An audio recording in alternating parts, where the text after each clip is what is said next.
Dilemas hoje no meio da floresta amazônica, Luanda. Bucólico, eu diria. Olha isso. Canto dos Escutem. pássaros. Ó, estão ouvindo? Não, é o quintal da casa da gente. Hoje não tem closet, não tem aquele silêncio de estúdio, do nosso estúdio Prozac. Hoje a gente tá aqui no quintal. Por que, Pedro, não tem estúdio Prozac hoje? O que tá acontecendo? Caiu uma chuva em Brasília, Ah, que a água invadiu o estúdio Prozac, o estúdio do closet, e o estúdio tá completamente inundado. pois é. Completamente inundado. Realidades. A vida como ela é. É isso aí, perdemos meias, cuecas e calcinhas. Mas vida que segue, isso não é um dilema, né? Bem-vindas e bem-vindos, episódio 26, Luanda. Estamos chegando perto daquele número Nem 32. vem, nem 32, começa. aquele número cabalístico. Mas vamos lá, o dilema de hoje, eu nem sei qual é. Vamos junto? Foi escolhido por mim. Foi escolhido por você. Eu vou ler? Leia, por favor. Mas antes a vinheta. Caboge, por favor, solta a vinheta. Dilema vem do latim. São duas premissas, pontos de vista contrários. E aí, ao ceder ou negar uma delas, se chega a um novo lugar, Um problema que é um confronto entre duas soluções. No dicionário hipster, treta. Situações embaraçosas. Dilema É um problema a ser resolvido, ou não. a ser entendido. Putz, discordo. É? Então temos um dilema. Bem-vindas e bem-vindos. Esse é o Dilemas, Dilemas. podcast com Lua Barros. E Pedro Fonseca. Aqui vai um dilema de uma Valentina. Vem comigo, gente. Oi, Lua e Peu. Oi. Tudo bem? Tudo. Antes de qualquer coisa, queria agradecer vocês por terem entrado na minha rotina nessa última semana. Uma amiga me apresentou dilemas, iniciei pelo 23 e depois maratonei todos os outros em 3 dias. Chupa Netflix. Viciante escutar vocês. Obrigado, Valentina. Alguns dilemas mexeram demais comigo, me fazendo questionar justamente a decisão mais difícil da minha vida, o divórcio. Vamos lá. Meu nome é Valentina, tenho 36 anos, canceriana, mas ando desconfiando que sou mais ascendente. Fui casada com Enzo por 10 anos, mas no total foram 13 anos de relacionamento. Conheci o Enzo com 22 anos, depois de sair de um namoro da adolescência. Tínhamos 7 anos de diferença. Casei com 25, depois de ter tido apenas um namorado.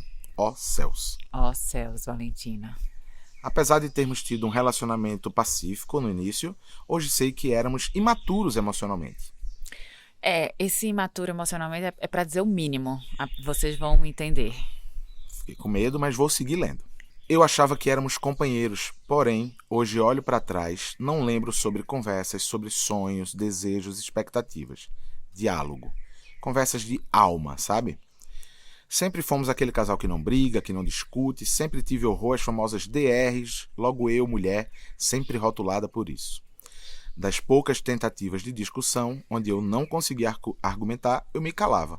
Quando eu reclamava ou levantava uma questão, era engolida pelas razões dele e desistia das minhas opiniões. Um clássico. Financeiramente, isso nunca foi um problema. Conquistamos muitas coisas juntos, casa, carros, viagens, os dois bem colocados no mercado de trabalho. Nosso casamento foi tipo levado pela correnteza, indo, sem que ninguém remasse em direção nenhuma. Mas depois de 5 anos juntos, sendo 2 anos de casados, veio uma agressão física. Parecia ainda tão no início. Ele me bateu no dia da festa de casamento da minha irmã, depois de beber muito. Embora todos na minha família tenham presenciado como eu fiquei no outro dia, e de fato quem me libertou da agressão dele foram os pais dele, esse foi um assunto enterrado. Um pedido de desculpas, promessa de que nunca mais aconteceria, e teoricamente uma vida que deveria seguir normalmente. Escondi dos meus amigos esse assunto. Meu olho inchado e preto na segunda-feira foi justificado como um assalto. Acho que ali morreu alguma coisa em mim, mas sem que eu percebesse, pois não falávamos sobre. Meu medo? Imenso. Eu nunca percebi o quanto esse medo me acorrentava. Eu deixei de ser uma pessoa viva para ser uma pessoa com medo, mas sem perceber. Só pensava no que eu teria de fazer para isso não acontecer de novo. Nunca pensei em denunciar ele. E fiquei por muito tempo controlando o álcool dele. Depois desse episódio, ainda tivemos um filho, que nasceu no mesmo dia de outra crise de violência, novamente por conta do álcool. Nessa noite, fui dormir na minha irmã e minha bolsa estourou naquela madrugada.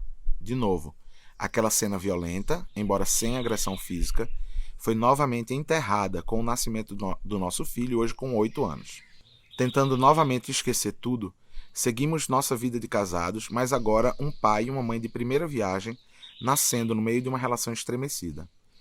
Depois de anos vivendo naquela rotina frenética de cuidar 80% do nosso filho sozinha, sim, porque ele não fazia muito.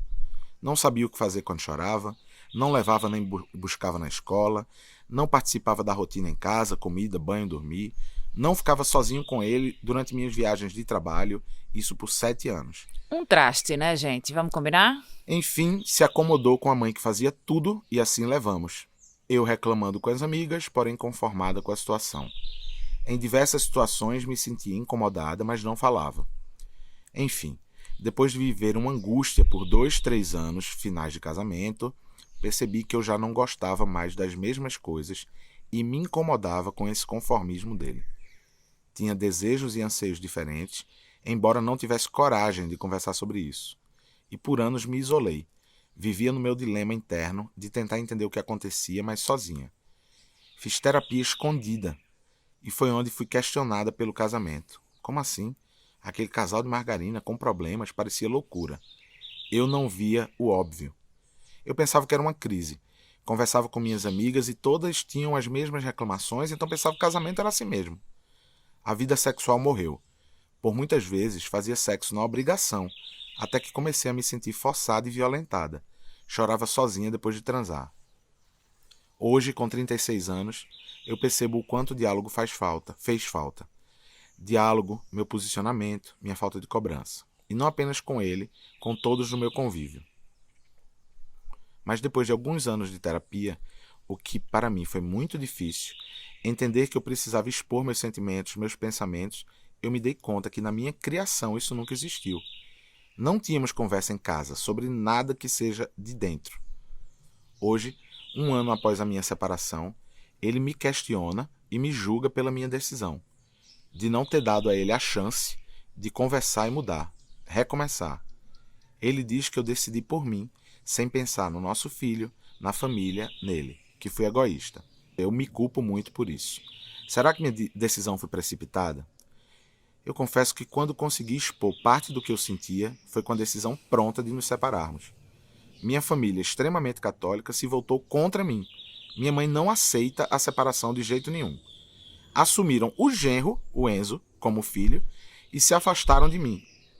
Enfim, meu dilema hoje é tentar entender até onde eu deveria ter tentado ou não. Será que os episódios de violência eram suficientes? Será que anos de um casamento sem diálogo poderiam ter sido diferentes se eu tivesse tentado realmente? E minha falta de admiração nele quanto ao papel de pai, de companheiro? Eu sinto que quando cheguei nessa decisão do divórcio já era tarde. Eu trabalhava dentro de mim como seria viver sozinha, criar meu filho separada dele. Aquilo parecia normal e, de certa forma, um alívio. Hoje, estou me reestruturando depois de vendermos o apartamento, separar os bens e todos esses trâmites que uma separação traz. Não é fácil trabalhar a separação com a criança de 8 anos, mas ainda acho que hoje sou uma mãe mais leve e ele, um pai que nunca foi. Só que carregar a culpa de destruir um casamento realmente pesa dentro de mim. Enfim, o que vocês acham? Beijo no coração de vocês, obrigado por estarem aí mostrando a tanta gente o quanto a vida é feita de diversidade, dúvidas, conquistas, amores, desamores, e que apesar de tudo isso, o que nos move é a constante ânsia por sermos felizes. Caraca, Valentina. Eu fiquei engasgada com esse e-mail algumas vezes. Li, reli, chorei. Porque é muito maluco como a gente constrói a percepção sobre amor, né? Como a gente, quando a gente não vem desse lugar do amor, que ele é explícito, que ele é livre, que ele é pulsante, a gente faz uma leitura muito equivocada desse sentimento. E aí a gente se prende em histórias que são histórias que nos desumanizam, tiram a nossa alma. Quando ela conta da primeira agressão que ela sofreu e que os pais deles tiraram ele de cima dela e no dia seguinte a vida segue, né, naquele silêncio sepulcral de quem precisa esconder um elefante dentro de casa, eu não consigo dimensionar o que é isso, assim, porque ela apanha e o sentimento de inadequação é dela. E a partir dali ela passa um tempo da vida dela tentando não errar para não provocar a ira desse homem, que justifica o ato pelo álcool. Não. Ele bate em você porque ele escolhe bater em você. Ele bate em você porque ele acha que ele pode bater em você. Ele bate em você porque ele também não sabe o que é amor. E a gente vai ficando nessas histórias, assim. Eu fiquei muito, muito, muito tocada com esse meio dessa Valentina, porque eu sei, Peu, que é a história de muitas mulheres. E a gente precisa ressignificar o que é amor na nossa vida. E se a gente não tem esse registro na infância, a gente precisa, adulta, refazer esse caminho. Eu tô em silêncio porque eu tô horrorizado. Eu não havia lido esse e-mail dessa Valentina. E à medida que eu fui lendo, eu fui realmente ficando horrorizado. E aí, isso que você falou é uma história de muitas mulheres, né? Quantas amigas e quantas pessoas desconhecidas, mas que já relataram publicamente, enfim, casos de agressão e de relacionamentos assim. Bom, em primeiro lugar, no primeiro episódio, ali já estava claro que não havia amor.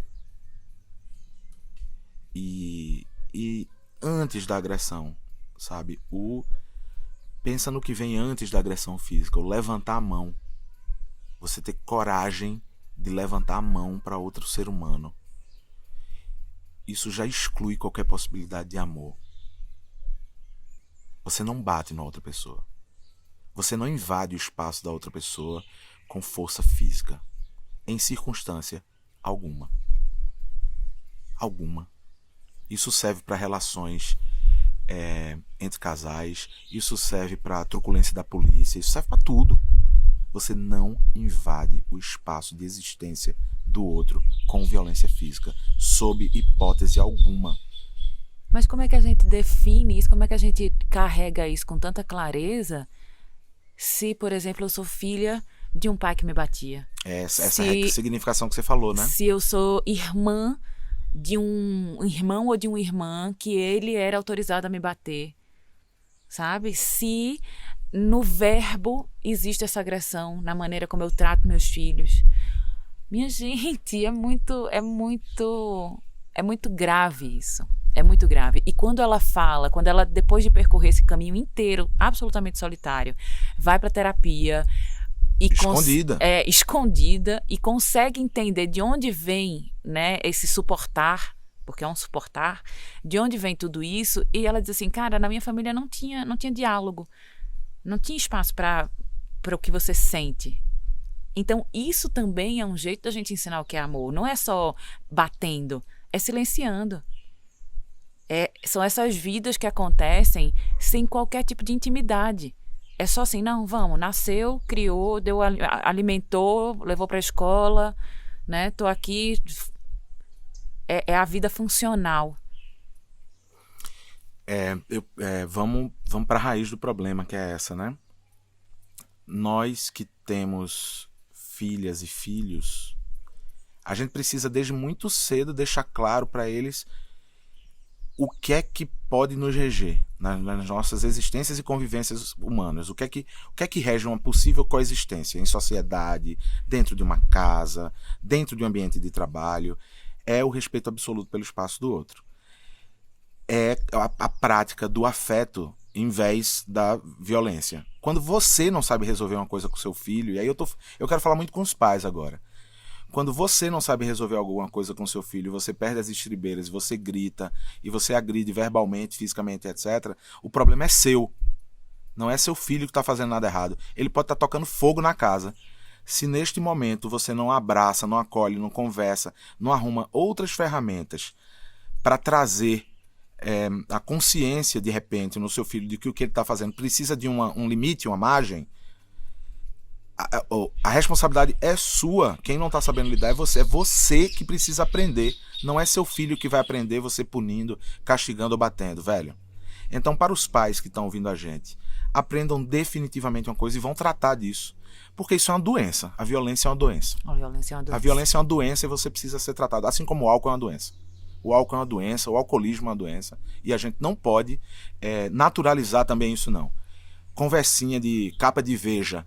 Um gole de uma cerveja artesanal feita por monges albinos da Tailândia faz bem pro coração. Pare com isso. Isso é matéria para vender álcool. Assim como existe matéria para vender tabaco, matéria para vender remédio, matéria para vender... Certo? Então, nem álcool, nem violência. Vamos começar da largada, né?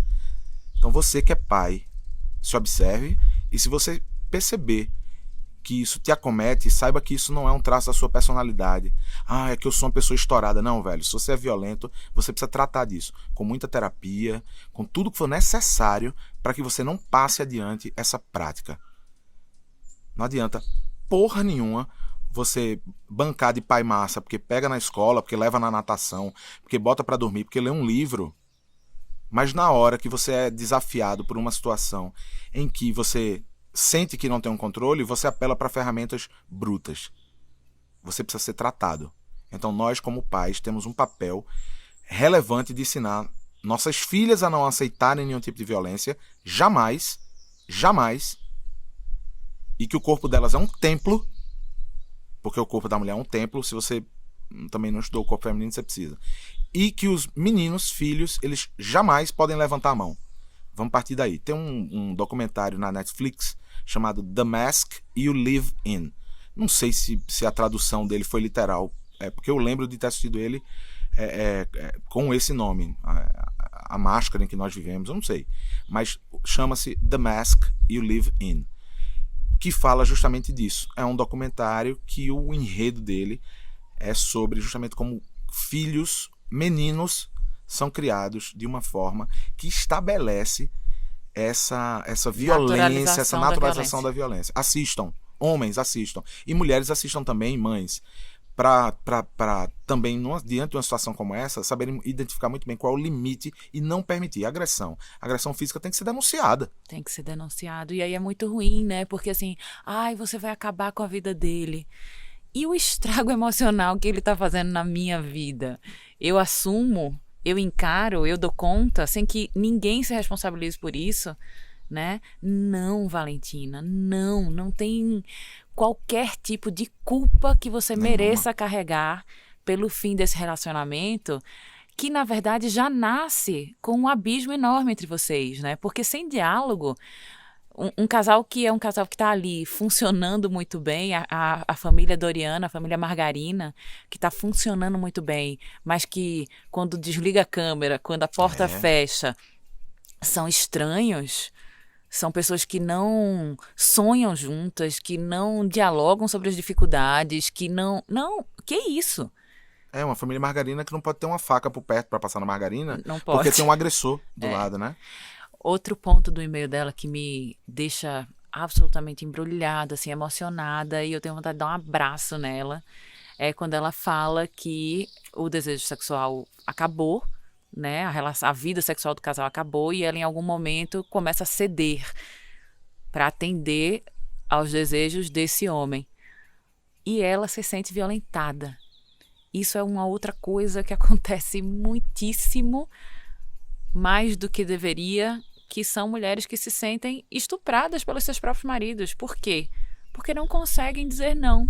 Não conseguem ser respeitadas no seu não desejo, na sua não vontade. E assumem que tem obrigação ou que devem fazer aquilo porque o cara quer. Eu não sei como a gente chegou até aqui. Eu não sei como a gente tá em pé pensando que a nossa obrigação é servir o outro, inclusive nisso que é o desejo mais íntimo, que é o desejo sexual. Essa outra violência é de uma... É isso, quando ela fala no e-mail que ela, muitas vezes depois de transar, ia chorar sozinha, escondida. Essa é outra violência que ela não... Ela, de novo, é como levantar a mão na agressão física. Ela não pode sequer começar. Se você não quer transar com alguém, se você não quer se envolver com alguém e você diz não. Ou mesmo que você esteja num casamento há muitos anos, mas que você tenha perdido esse o apetite sexual, vamos dizer assim, não sei nem se esse termo está correto, peço desculpa se estiver errado, mas a vontade, né, essa vontade pela vida sexual, se ela tiver adormecida, isso precisa ser conversado. E caso você, Valentina, tiver interesse de resgatar isso, a primeira conexão é com você mesma. É entender o que o seu corpo fala em relação ao sexo. O que me assusta é isso, é também esse princípio, se essa vontade de ter uma vida sexual ativa com aquele parceiro, ela vai para esse outro campo, é preciso haver uma pausa aí para um pensamento, para um diálogo, para o entendimento, se é isso, se é uma perda de tesão, o que é para que a gente se reconecte com a gente mesmo, com os nossos corpos, né, com os nossos... É muito violento isso. E é um machismo da nossa parte, né? Achar que a gente tem que servir esse homem, achar que a gente precisa estar ali sim, mesmo contra a nossa vontade. A gente não valida o que a gente sente, ou o que a gente deixa de sentir. Então, é muito comum... Gente, eu tenho a minha mentoria de inteligência emocional para as mulheres, e as histórias que são compartilhadas falam desse lugar, dessa mulher, o tempo inteiro que se sente nessa obrigação de agradar, de doar, de fazer, seja pelo marido, seja pelo filho, seja pela sogra, seja pela mãe. E aí a gente se torna invisível aos olhos de todas essas pessoas que a gente quer agradar e aos nossos próprios olhos, porque a gente deixa de se ver. A gente deixa de estabelecer esses limites que são fundamentais para que a gente viva e não sobreviva a essas relações todas das nossas vidas. E no seu caso, Valentina, isso parece tão evidente que você foi silenciada desde o princípio, desde a relação com sua mãe e com seu pai, que você fala que não teve diálogo, isso é um silenciamento, né? É de uma... Não é uma culpa que você carrega, né? É uma responsabilidade que seus pais tinham de ter. Eles teriam que ter conversado com você, eles teriam que ter dialogado com você, eles teriam que ter praticado o afeto. Porque esse seu silenciamento reverbera em quando você é agredida fisicamente e continua silenciando, quando você se sente violentada sexualmente e continua silenciando, quando você tem um filho com esse Enzo e silenciosamente você cuida dele, você disse 80%, mas eu tenho certeza que você cuidou 100%. Sim. Porque você diz assim, ele não se conectava nem com a hora nem com a rotina do dia a dia, nem com as coisas, nas tarefas, digamos assim, né? Mas, para muito além das tarefas, se a relação de vocês foi permeada por esse silenciamento seu, que é uma violência e uma pressão por parte dele, se você teve que, depois que teve esse filho, você teve que arcar com todo esse processo, inclusive esse tempo inteiro, 8 anos, a primeira infância e a segunda. Você também estava sendo silenciada ali como mulher. E esse silenciamento vem de uma origem que não é de agora. Você não tem culpa de nada. Nada. E é muito louco porque, de repente, você se vê repetindo exatamente o mesmo padrão do qual você veio, né? Da família em que você veio, da sua família de origem. Você faz de tudo para manter um casamento, né? E quando você decide que esse casamento não existe mais, não te satisfaz mais, você é apontada, porque o que esperam de você é que você mantenha as coisas nesse mesmo lugar. Não, a gente não precisa manter nada no mesmo lugar, mesmo que isso incomode todo mundo ao nosso redor. Mesmo que você tenha que se perceber sozinha nesse processo, porque a sua mãe acolher esse homem, que era um homem que te agredia, que te anulava, que não te via, quando essa mãe escolhe, né, botar esse genro, esse ex-genro debaixo do braço e se afastar de você, É porque esse genro representa isso que a sua mãe entende que é a família, que é o que é para ser feito. Um homem que sustenta uma mulher, que está ali amparando a mulher. Mas ele não está ali te amparando. Ele está ali te subjugando. Ele está ali te diminuindo. E você não precisa estar, nenhuma mulher precisa estar nesse tipo de relação. Eu acabei de lembrar, Valentina, de uma amiga, que ela casou com o Enzo e pouco mais de uma semana depois deles estarem morando juntos, ela chegou em casa na sexta-feira, fim de trabalho. Ela entrou em casa, ele estava no escuro, escutando música com um fone no ouvido e tomando vinho, já tinha tomado uma garrafa de vinho, e ele não viu quando ela entrou e ela tirou o fone para dar boa noite, dar um beijo nele. E esse cara começou a gritar com ela, agredir, disse que ela tinha dado um susto, que ela não sei o que lá e tal. Ele começou a gritar, isso virou uma discussão, esse cara agrediu essa amiga fisicamente. Ela ficou toda roxa. Ela ficou toda acabada, ele quebrou a porta do apartamento. Ela foi socorrida pela vizinha, que viu ela caída no chão do corredor. Ele tinha entrado no apartamento de volta, sabe-se lá pra quê. A vizinha arrastou ela pra dentro do apartamento, trancou e ficaram em silêncio.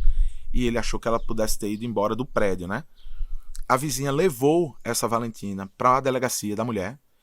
Ela chegou na delegacia, e quando ela chegou na delegacia, ela ouviu da delegada o seguinte: você tem certeza que você quer denunciar ele? Porque você é casada com ele, ele vai ficar numa cela com outros 30 caras. Você tem certeza que quer denunciar? Você quer que ele atravesse isso? A própria delegada silenciou essa Valentina. Ela foi embora sem denunciar o cara. E aí esperou um tempo somente para pegar as coisas dela e ir embora, dizer que não queria mais essa relação.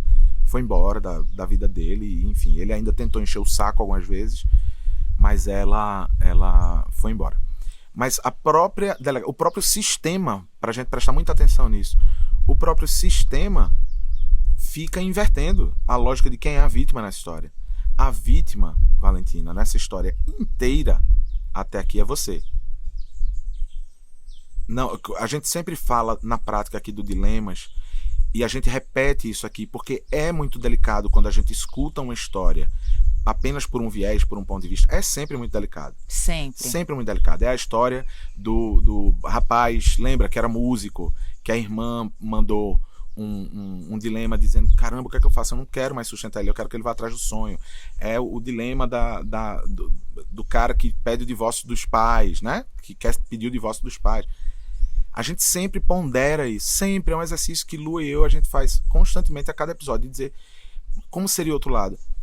Eu não consigo enxergar no seu dilema de hoje um outro ponto de vista possível que não seja o de alguém extremamente violento, que te silenciou, que te agrediu, que te violentou, que não foi pai.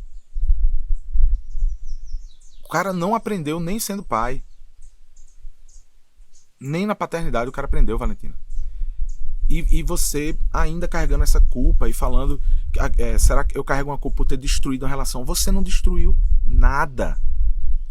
Você não destruiu nada. Essa relação foi destruída por uma pessoa que não sabe o que é coexistir. E aí tem uma outra coisa do e-mail dela que me chama muita atenção, que é assim, essas insatisfações que se vive, né, nas relações de casamento, e aí esse diálogo ele não acontece com o companheiro, ele acontece na mesa do bar com as amigas, e aí vira esse bando de amiga que fala mal do marido e que não se coloca num processo de mudar aquela relação. A insatisfação, ela cria esse lugar de conforto, né, da gente achar que é assim mesmo, casamento é assim mesmo. Eu não sei que expectativas a gente tem de uma vida a dois, e no meu caso, uma vida a 6, né? Que eu tenho 4 filhos. Mas eu entendo que eu mereço ser feliz. Ponto final. E que se essa relação com o Pedro não me nutrir, eu preciso cuidar dela. E eu não cuido dela na mesa do bar com as minhas amigas. Na mesa do bar com as minhas amigas, eu mantenho ela nesse lugar onde eu estou insatisfeita, estou infeliz e estou dizendo assim: é assim mesmo. Não é assim mesmo. Os homens, eles tem um longo caminho para percorrer, para a gente conseguir se olhar com mais equidade, conseguir se reconhecer, se ver? Tem. Desculpem os Enzos que estão nos ouvindo, mas a gente tem sim um longo caminho para percorrer aí. Se vocês quiserem percorrer, eu diria para vocês começarem a correr, na verdade, porque a gente tá lá na frente.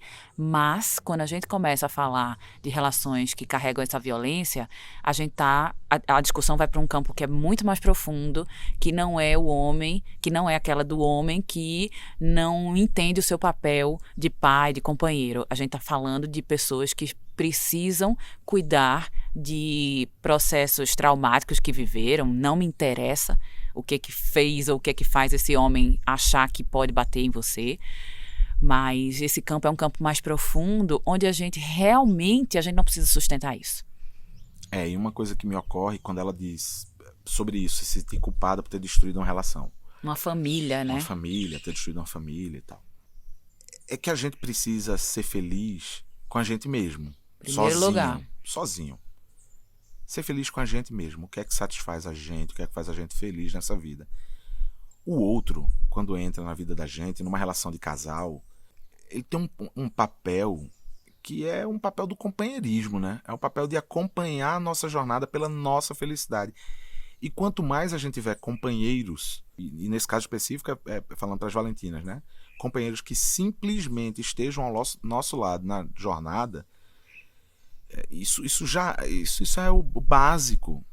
Se há algum tipo de comportamento por parte do Enzo com quem você se relaciona que impeça essa sua jornada pela sua felicidade, pela sua satisfação pessoal, pelas suas vivências, pelas suas descobertas, já tem algo a ser dialogado e ser conversado e pensado e trocado. Quando a gente vai para esse extremo, Valentina, do que você traz, não há nada que possa ser minimizado no seu dilema. Nada que possa ser minimizado. Quando a gente chega nesses extremos que você trouxe aqui, cara, não tem o que... É isso, você não tem o que carregar de culpa. Agora,